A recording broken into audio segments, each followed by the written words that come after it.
Here we go, Tuesday, boys.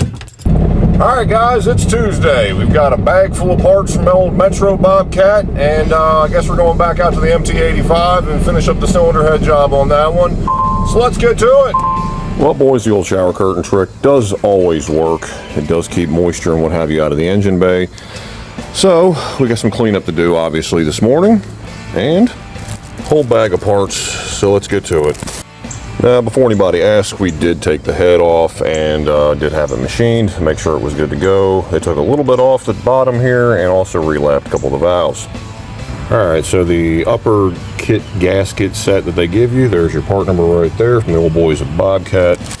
Obviously, you're going to get the cylinder head gasket, boom, right there. Valve cover gasket, intake and exhaust gaskets, thermostat housing gaskets, and they do send you a little bit more with it, your injector cups and your copper crush washers and what have you. So let's get to it.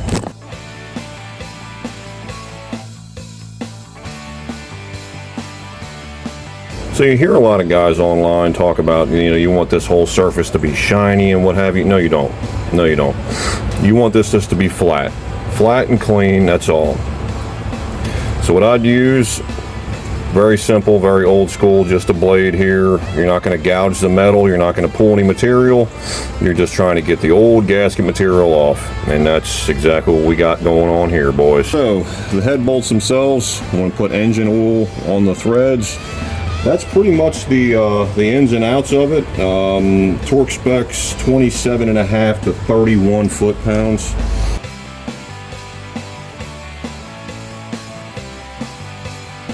I'm going to take a minute and say, Kubota, really, for the valve lash, you want 0.165 millimeters.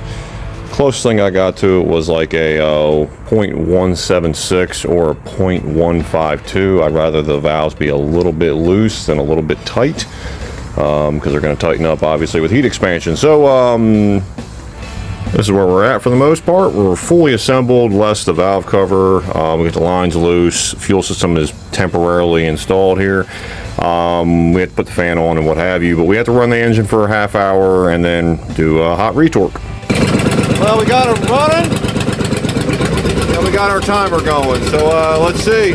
Running a lot better now. Don't have to flush the cooling system right now. We just got water in it. And obviously change the oil. And now I've got a return leak from the return line that I just replaced. There's copper washers on each individual injector on the return side, and I believe that's what's causing my problem. So more parts. Yay.